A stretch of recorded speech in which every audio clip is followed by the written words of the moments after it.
Live from Portland, Maine, it's a special edition of the 6 o'clock news. My name is Paula Ricecap. And my name is Normie Weathers. Tonight on the news, we're talking climate change. Yes, climate change. It's everywhere. The science of it all is a hot topic in schools, communities, and politics. But the question no one seems to be asking is, how is climate change going to affect people? We have the answers for you here tonight. Bangladesh, a country in Southeast Asia, is one of the countries most at risk to feel the impacts of climate change. Due to its low elevation, it is a perfect target for many natural disasters, including hurricanes, erosion, droughts, and flooding. These events are expected to displace millions of people. The likely solution is to send these people to less populated areas.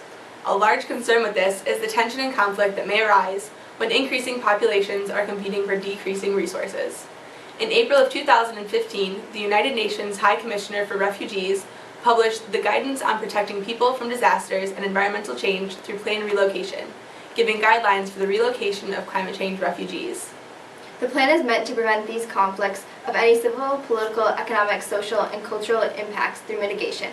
They also provide an outline of how to provide a high quality of living for these refugees, including providing safe shelter, suitable livelihoods, transportation, and basic infrastructure and services such as health and education. And now, over to Gale Forswinds with the weather. When it comes to the weather, many things can happen to cause displacement. More than 32 million people fled their homes last year because of disasters such as floods, storms, and earthquakes. 98% of displacement is related to climate change. Asia and West and Central Africa are going to be impacted the most, but that doesn't mean we won't feel the effects locally. Hurricanes and flooding are a few forms of natural disasters that can cause people to be displaced. On the other hand, due to the lack of sustainability, loss of water storage sources such as glaciers have caused droughts to become more frequent and last longer than they have in all history. This causes people to migrate into different countries, causing conflict. In the low-lying Marshall Islands and Kiribati, rising sea levels have made every single high tide a dangerous event. Regular floods wash through villages, causing damage to houses, killing their crops, and poisoning drinking water. The current solution to this problem is displacement to the mainland countries. Here in Maine, we can't always feel or see destruction caused by climate change. However, we do live on the coast. Nothing is to determine if parts of our coast will even be here in 100 years. The increased temperature causing sea level rise will impact us too. Now back to you, Newsroom. Thank you, Gale. One of our reporters had the chance to catch up with a climate change refugee from the Marshall Islands. When asked about his transition to life in the United States, he had this to say. When we left our homeland, it felt like we were losing our history, but it is nice that we have a place to stay, and I am happy to be close to my neighbors again. Because there is a few thousand of us, we can still keep some of our traditions alive. But the landscape is so different and strange to us. We don't have hills in our country. My people are navigators and craftsmen. Here, we cannot do this. We miss many of our old traditions. The culture here is very different, and we do not live by the sea anymore. Much of our heritage is lost, and soon our language will be lost too. It confuses and saddens me to know that so many of you refuse to see that climate change is happening. Please stop ignoring the signs that no other countries won't suffer the same fate as mine. Thank you for putting that in perspective for us. Now, joining us tonight to give us some more insight is the president of an island nation of Kiribati.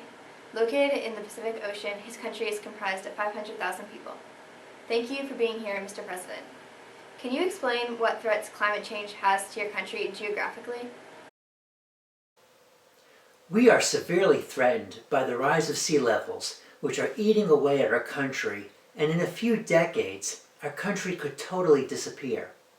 Our land is rarely a few feet above sea level, so the projected rise of 1 to 2 feet, even with proposals countries have made to cut carbon emissions, will be detrimental to us. Other effects that are significantly worrisome include increased intense storms such as hurricanes, water scarcity, and decreased productivity of agriculture. As a result of being threatened with displacement from your island nation, how do you see your country being impacted economically, politically, and culturally? Climate change threatens our economic stability because the natural resources we depend on are in danger along with our infrastructure. From the political standpoint, it is not easy to get other countries on board with climate change. For example, Australia has continued its coal mining, which only stimulates more use of fossil fuels.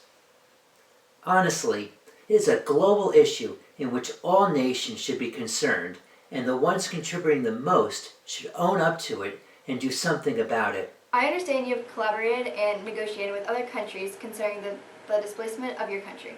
What plans are currently being developed? Yes, I have currently worked with other island nations such as Fiji, Tuvalu, and Tokelau.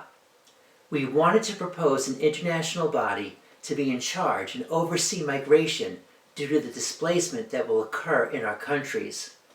The idea was originally drafted in the United Nations agreement about what should be negotiated in Paris, but was unfortunately dropped out of this discussion last week. Our nation specifically is planning for the migration with dignity. This means I advise that our people do not wait to flee as refugees. In order to achieve this migration, my country has purchased land in Fiji, which we are currently using to grow food, and this land could provide land for some of our nation's people. I hope to purchase land in Australia or New Zealand, which will cost millions of dollars, but be much cheaper than building up our lands, which would cost billions of dollars. Thank you for your time with us today, Mr. President. Coming away from this newscast, our nation has a lot to think about.